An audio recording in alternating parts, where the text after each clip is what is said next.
Girls, what is something guys shouldn't feel insecure about? If they can't grow a beard, or if they are balding young.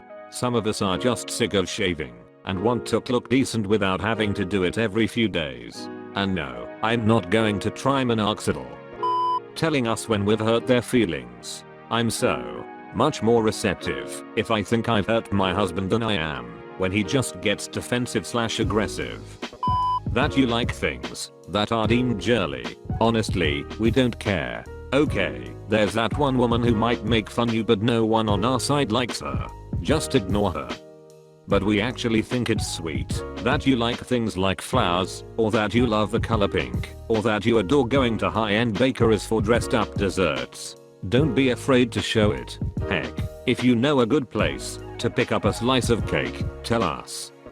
Their stomachs. If you don't have a completely flat stomach, that's okay. Most people don't and no one is gonna notice. You look great.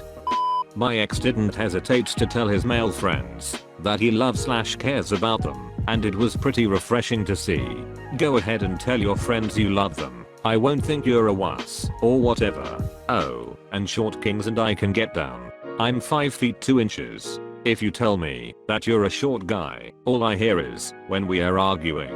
If you put on heels you'll be able to make eye contact. That's a power move, folks. I can feel like an equal in that relationship. Not having a lot of money or fancy things while in high school and college. Being broke is a part of life. Get the grades you need and keep leveling up. Not having decks or being inexperienced. Being sensitive and expressive. Feeling excited about talking to or dating a girl. Being afraid to voice their emotions. Being afraid we'll leave them. Thinking there are better men out there. In all honesty, men are a lot more insecure than they let on, and it's sad to know that it's because someone has broken them in a previous relationship. Height. Like, okay, it's fine to have physical preferences while dating. That's normal. But to drop an otherwise sweet, caring guy just because he's short? I think that's just shallow and cruel. We should accept guys regardless of how tall/short they are. We shouldn't let height be a gatekeeper into which guys we will/won't give our attention to. I know girls who won't even associate with short guys platonically. Y'all. Don't you think that's just silly? I've never understood it. I have a friend who's about 5 feet 5. I'm 5 feet 11, and he always tells me he's jealous of my height when it comes to women. Saying stuff along the lines of, do you know how much girls I could pull if I was your height? Yet he's pulling all sorts of beautiful women on a constant basis. He's super self-conscious about his height, but it obviously doesn't matter because he's doing fine in the ladies department. Does he want even more ladies? I don't get it, lol. Definitely wait. I didn't even realize a lot of men are concerned with body size until I dated a really heavy guy and then I'm dating a rather thin/lanky guy. It's not really a big factor in comparison to your personality, and most girls I know don't consider it as a defining factor when considering a guy to date. Crying. Literally crying is so normal and should be normal for guys. If you're sad, cry. If a girl mocks you or is heartless, she's a stone cold bee who you need out of your life. Nobody should make you feel bad for crying when you're sad. Being sensitive. We care about you. We want to know your thoughts, feelings, and struggles. Please talk to us about your issues because we want to help and take care of you. Most girls want to solve your problems and make you happy. We like to care for you and show you that you matter. Also, don't be ashamed of your body. If you think you're too skinny, too fat, not muscular enough, not handsome enough, just shh. We love your personality, your humor, your quirks, and you. When a girl truly loves you, you're the hottest person on earth, baby. Asking for help. Everyone needs help in all different areas at various points in their life, so there's no shame in asking for it. I understand gender and social norms, but it's not the 1940s. Men don't need to be big strong heroes that can handle everything on their own. My boyfriend sometimes feel insecure about his vitiligo. He's told me this once, and he shouldn't. It's actually super cute.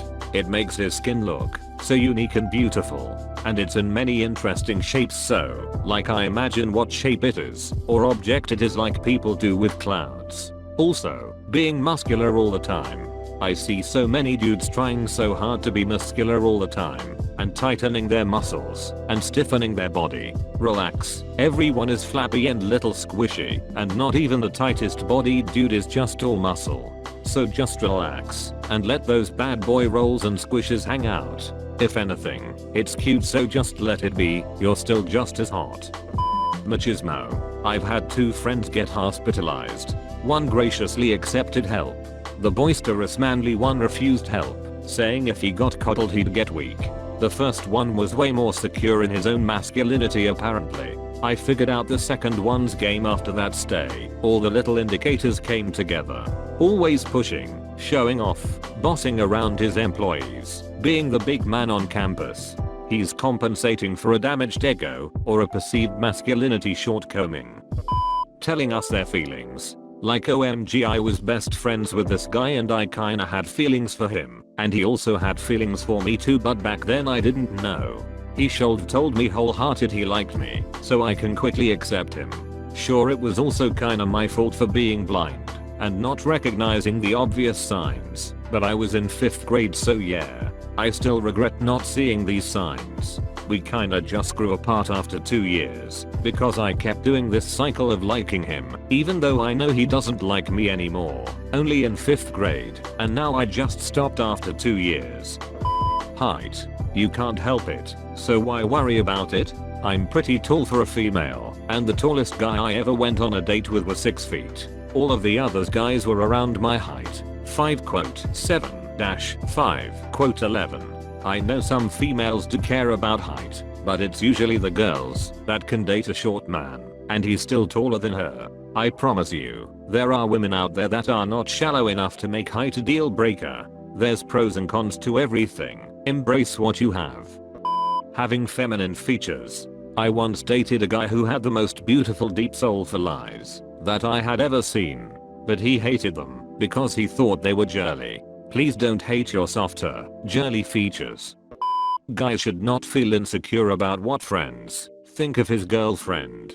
I got tired of hearing cases of guys, usually in high school or college, who didn't ask for a date with the girl they liked because they thought she wouldn't be considered pretty by the standards of their friends. Most of these guys won't even be part of your life 3 years in after graduation. Relax and hang out with who you are into.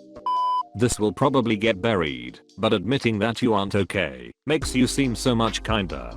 If you openly say what is bothering you, there isn't any wrong interpretation on our side in general. I think it is something that is underrated and underappreciated. If I see another body/height doesn't matter post, I'm going to be sick. Seriously ladies, quit your bullpoop.